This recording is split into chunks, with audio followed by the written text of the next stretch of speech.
We are here at the launch of Citroën's Basalt X, and joining me is Shailesh Hazela, who's the MD and CEO of Stellantis India.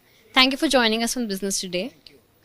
Sir, I want to start by asking you that who is the core customer for Basalt X, and what are the unique features of Basalt X which make it stand out in the mid SUV segment?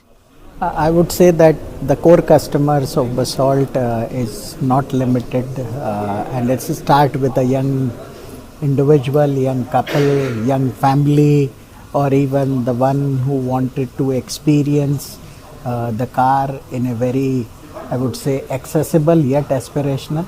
And that's where we developed this car and we brought it. It's also having the feature of Cara, which is the in-car assistant, which is first in the world, probably, but first in India for sure. And that gives the Indian tech-savvy people a way to converse when they are alone, because now they will not be alone. And when it comes to other features, the car was already from outside was judged as best car of in the design and won many accolades. Now inside we have changed the entire interior.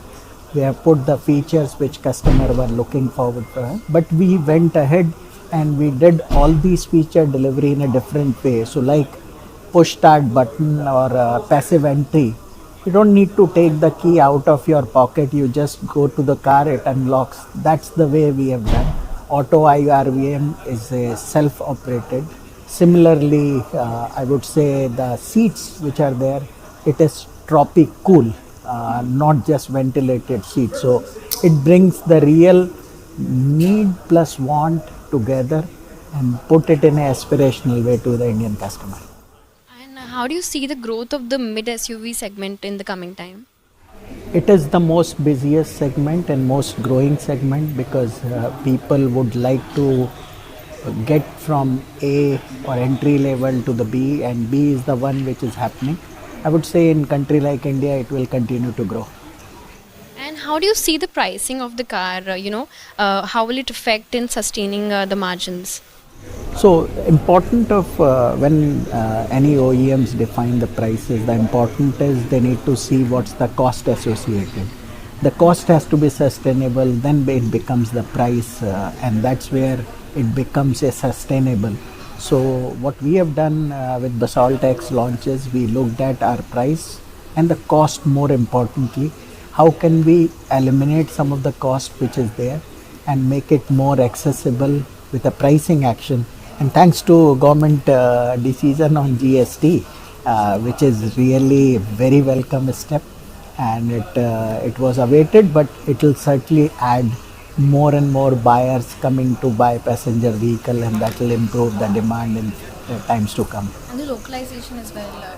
Localization is, we have gone ahead. Localization, we were already kind of 95%, but we went into tiered localization so that we take the cost down. And that was our whole intent of removing the cost, eliminating the cost, and then making the price which is more and more accessible. What are your expansion plans for EV and hybrid, and where will Basalt be placed? And how do you see the overall EV space growth, because you've been the first player which actually entered the EV space in India? So EV we entered through EC3, and it is more for the segment which is, I would say, entry segment, and it is growing well, going well as well in market where customer are using the car for business and for personal use only, because the important thing, what we claim, customer get it in actual. So right now we have that product. Globally we have more EV product, but we will wait for demand to come in and then we'll bring the technology into India. And the export plans for Basalt X, do you feel that will come in place, and how do you think India will play a role as a hub for manufacturing? Because that's what government's focus has also been. So we are happy to say that today when we make these products, these are also already exported.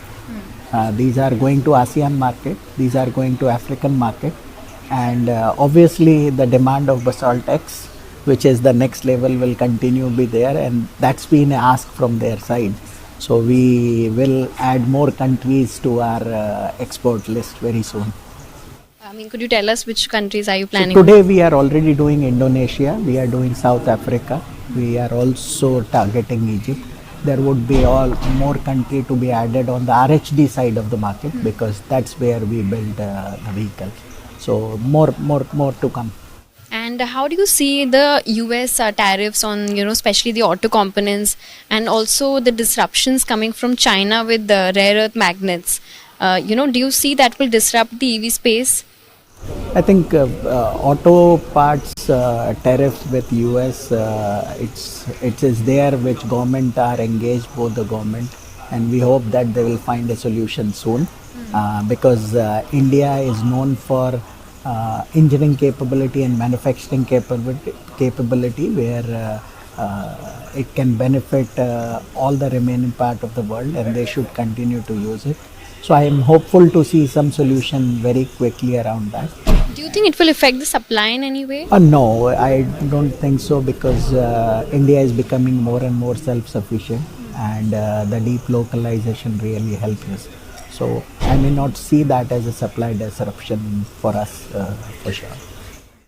And with the rare earth magnets, do you see that will affect the EV production? There are people who are having the problem. There are value chain which are impacted with this. Currently our value chain is not impacted by this, and again there are good things which are happening on the relationship front between India and China. So I hope that should solve this issue and take some uncertainty away from people who are affected. All right. Thank you so much speaking to us. Thank you. Thank you. If you like the video, do like, comment, share and subscribe.